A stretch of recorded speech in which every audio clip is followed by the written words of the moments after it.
Hello, my name is Rune Underå, and in this video I will start looking at methods that are marketed as better ways to harness wind power than the conventional wind turbines. These specific wind turbines are of the type Vestas V117. That is the rotor diameter, meaning that each of the turbines is covering a swept area of 10,750 square meters. The nominal effect of each turbine is 3.45 megawatts, of which about 40% is estimated to be the average output. So each wind turbine should cover the electric energy need of about 2,000 people. The biggest turbines that are constructed today have a capacity of several times the capacities of these. So one really is talking about a serious amount of energy.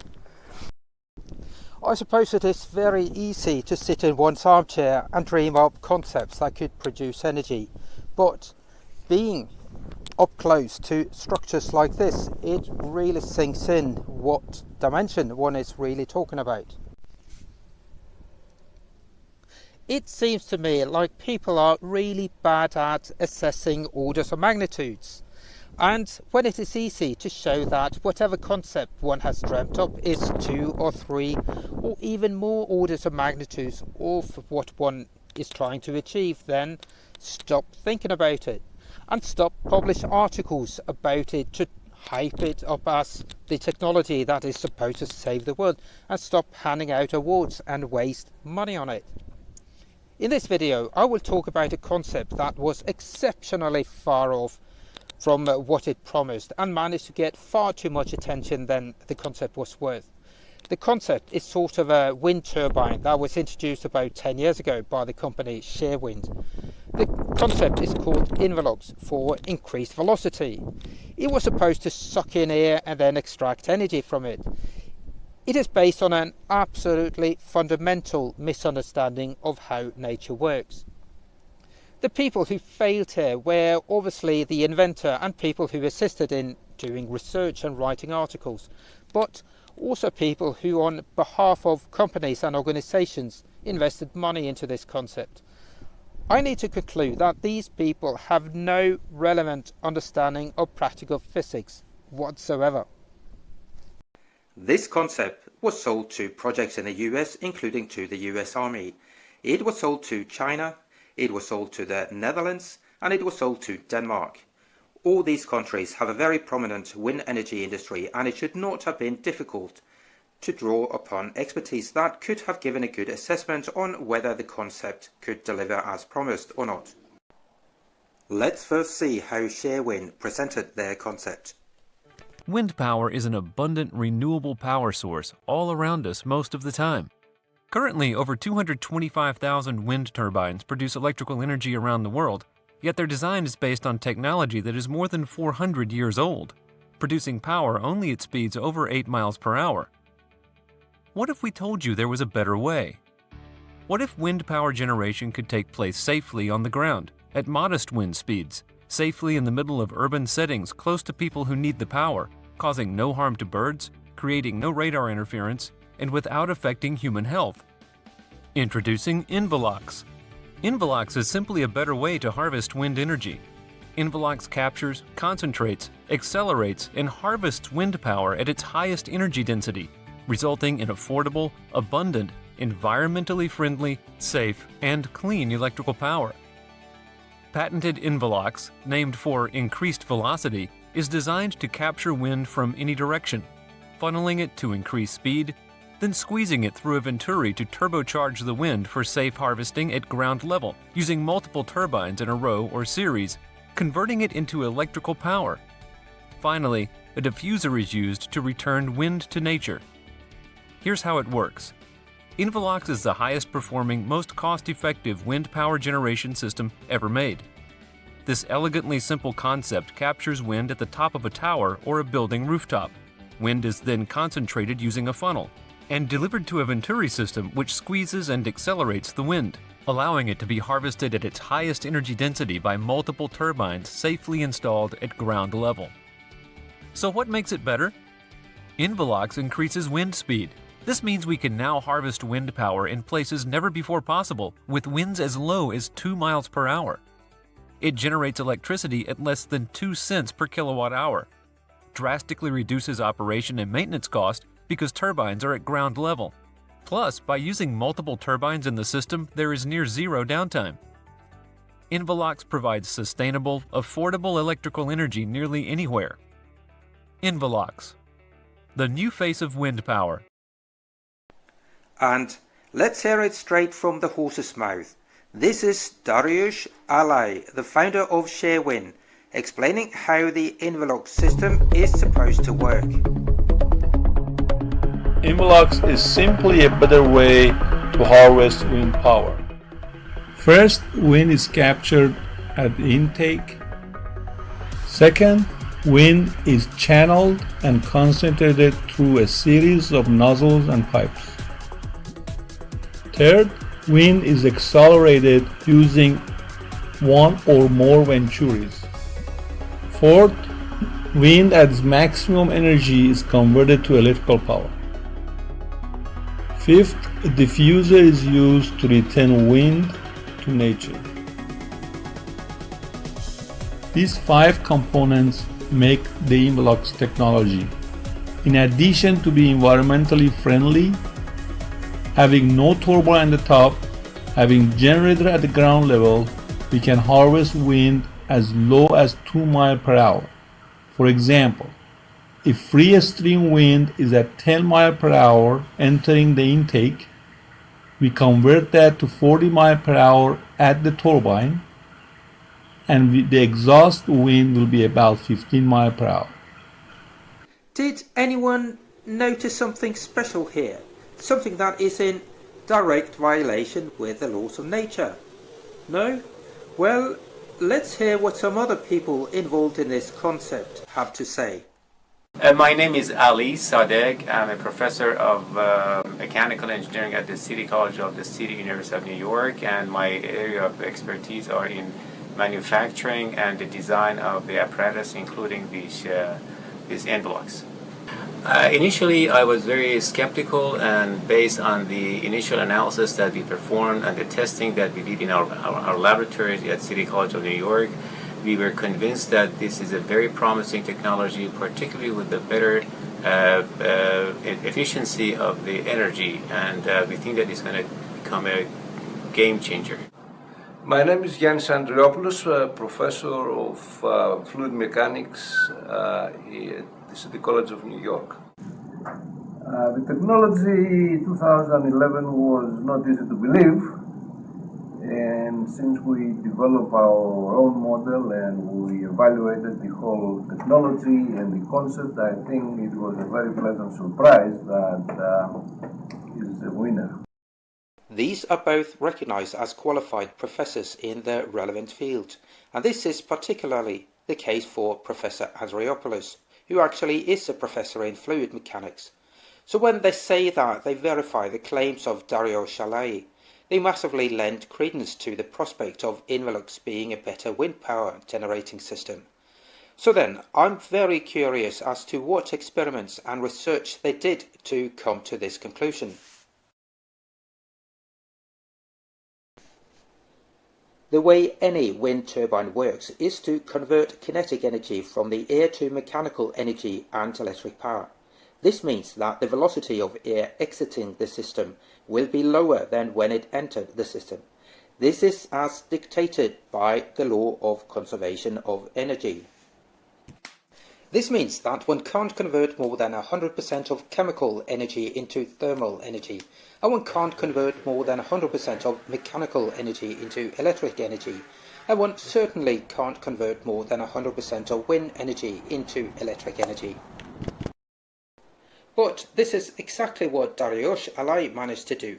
In this presentation, he managed to increase the kinetic energy of the incoming air 16 times in the narrow section of the Venturi, and he even managed to have the air leave the system with 2.25 times the kinetic energy of what the air initially had. So, why was this not noticed? Maybe little Dariush and Yanis were sick when the other children had their very first physics class and learnt about this, the very most fundamental principle in physics. But let us entertain this increased velocity concept a bit. It basically consists of an intake part, a narrow part where the turbines are located, and the diffuser where the air is returned to the environment, as they put it. Whether the intake part is bent up like a snorkel is of no significant importance, apart from the increased air velocity at altitude, of course. For this analysis, I will go with this design. This is the Invelox turbine installed at the Palmyra atoll. I suppose that we are meant to believe that the air will flow pretty much unrestricted through the venturi. It will not, for a number of reasons, not least because the air friction will increase massively with the increased velocity. But just to show how absolutely unpractical this system is, I will entertain the idea that the air is passing absolutely unrestricted through the venturi. This means that the airspeed will increase according to the cross-section getting smaller. If the narrow part is 1/4 that of the area of the opening, then the air velocity will be 4 times higher. This also means that the kinetic energy of the air will be 16 times higher. And one can really wonder where this energy suddenly appeared from. But let's move on. It is also known that the power output of a wind turbine increases to the power of 3 relative to the air velocity. This means that if the air velocity increases 4 times, the power output will theoretically increase 64 times.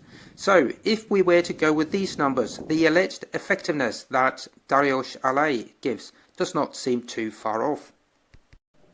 Unfortunately, this is not how it works at all. The power output of any turbine, no matter if it is enclosed in a tube or not, will be the product of the mass flow multiplied with a pressure drop over the turbine. So, the mass flow through the Invelox system will never be more than that of a standard wind turbine with a swept area equal to the area of the maximum diameter of the venturi. But what about the pressure drop then? Well, it will certainly not be 64 times greater inside the Invelox system. In fact, we will at best see the same pressure drop over the turbine inside the Invelox system as over a standard wind turbine. And this is because the pressure drop over the turbine in both cases is dictated by the general wind velocity. The pressure increase in front of the turbine is created by the wind slowing down, thus increasing the pressure. In according to Bett's theorem, this happens when the air velocity is slowed down to 2/3 of the initial velocity. And even if one assumes that the air velocity inside the venturi is much higher, one still can't get a higher pressure drop. This is because the pressure inside the air has already dropped due to its increased velocity, as described by Bernoulli's principle. And the air needs a certain pressure in order to be able to flow out on the other side. If the air flows unrestricted through the venturi, the air needs all its velocity and kinetic energy for the pressure to build up again to match that of the surrounding air. If it were any less, the higher surrounding air pressure would start to block the airflow through the venturi, and the air velocity would decrease. Wind is then concentrated using a funnel and delivered to a venturi system which squeezes and accelerates the wind, allowing it to be harvested at its highest energy density by multiple turbines safely installed at ground level. This again shows how absolutely stupid the claim is that one can simply put more turbines inside the venturi to produce more power. For the power output of each additional turbine, there needs to be a corresponding pressure drop. If the first turbine already causes the optimal pressure drop, then any more pressure drop will only restrict the airflow, making the whole system less efficient. So, even when being unrealistically generous with the numbers, I have now shown that it is impossible for the venturi system at the Palmyra atoll to match that of a conventional wind turbine with the same diameter as the venturi. Seemingly, the airfoils would not need to be much more than 2 meters. This is not more than the length of a pair of skis, or maybe a surfboard might be a more relevant comparison. In any case, the entire turbine could easily fit inside the cargo bay of an aeroplane. Instead, the Invelox system was shipped there. Just to put things into perspective, I am sure that the Invelox system is so hopelessly inefficient that it will never make up for even a fraction of the fuel that was burnt in order to transport it to its final destination.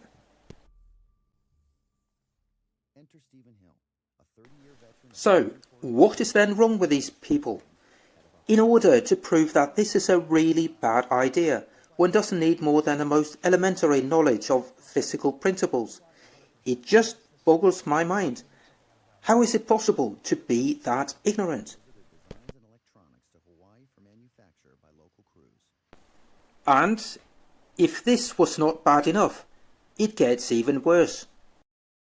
Developed at a local military base. It's at a military training center, so you might think it's part of national defense. But as Aaron Dimmick shows us, this new piece of technology is about creating energy. It stretches an entire city block and is high enough for airplane lights. Just about every day at Fort Custer, you can see soldiers stopped in their tracks gawking at this mammoth beast. It's the first of its kind in North America, a giant funnel that sucks in wind and generates power. This is the Invelox system installed at Fort Custer's training center in Michigan, US. It differs from the other installations in that it has two massive air intakes that are placed higher up. For the whole thing to work, the wind direction must be so that it blows into the air intakes. No doubt this reduces the time it is operational. But let's see what the effect the big air intakes have. Let's start with a simple tube. The air will then blow unrestricted straight through. What happens then if we make the opening, let's say, 4 times bigger? How will this affect the air velocity in the tube? And what if we increase the air intake yet another 4 times to make it 16 times the area of the original tube?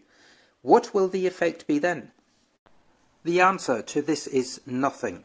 The increased dimension of the air intake will have absolutely no effect on the air velocity through the tube at all. Obviously, this is what Dario Chalet did not understand. How can he otherwise believe that it is possible for the air to leave the system with a higher velocity? The very simple answer is that it is not possible because it would violate the law of conservation of energy. One can't just have the air leaving the system with more energy than what it had before entering the system. Thus, the increased air intake cannot possibly have any positive effect. This is obviously not very intuitive to many people, but this is just the way it is. But let's analyze this on basis on Bernoulli's principle. First, remember what Professor Edwards taught us. Because it's open to the atmosphere, and anything that's open to the atmosphere is at atmospheric pressure. And we know that any change in air velocity and pressure along a streamline is described by Bernoulli's principle. So this means that in the wide intake section of the tube, the air velocity will be lower. And this again means that the air velocity has been converted to higher pressure. And because we know that the air will have the same pressure as the ambient air before it leaves the tube, the corresponding velocity will again be exactly the same as the general wind speed. So the only effect of making a bigger air intake will be that one wastes a lot of money, and that the whole structure is more prone to topple over in strong winds. Of course, there is a positive effect of raising the air intake as the wind is generally stronger higher up, but then one can equally well just raise a pretty small wind turbine to the same height and one will have the same power output. This is what we are supposed to believe is the size of an equivalent wind turbine with the same power output. In reality, it is impossible that the real size is any bigger than this. If we are to remove all unnecessary parts from the Invelox system, we can first start with removing all but one of the turbines. Then the intake part should be greatly reduced. Then one should be able to see that one could just as well remove the whole tube and instead put the turbine with the diffuser on top. then one ought to come to the realization that one could just as well use all the money allocated for this project to install an equally expensive conventional wind turbine and produce about 1,000 times more energy. This is about how unpractical this idea is. A standard wind turbine will be somewhere about 1,000 times more cost effective relative to the power output. I see that Dariush Ale has taken out about a dozen patents on the Invelox system. One is no doubt about the omnidirectional air intake that I have not even bothered to talk about. What the other patents are about I do not know, but I'm pretty sure that they do not describe anything that would work as intended. But I can think of one patent that he could have taken out that at least would correctly describe what could be achieved with the Invelox system. And the title would be something like this: Method for deceiving investors and public funds of money by constructing a massively silly looking trumpet that is purported to produce energy while breaking all fundamental laws of fluid dynamics. This is a joke, of course. I don't think it is possible to patent a scheme intended as a fraud, nor do I really believe that Dariush Ale or most other people involved intended this to be fraudulent. Instead, I have to put these in the same category as Albert Einstein and Ludwig Prandtl and all others who have proven that they have very little understanding of fluid mechanics. Well, this video has gone on long enough, and I will leave it with this. In my next video, I will address this concept that also gives the laws of nature the metaphorical middle finger in pursuing a better way to produce wind energy. Until then, have a good time and keep away from misconceptions. Particularly with the better efficiency of the energy, and we think that it's going to become a game changer.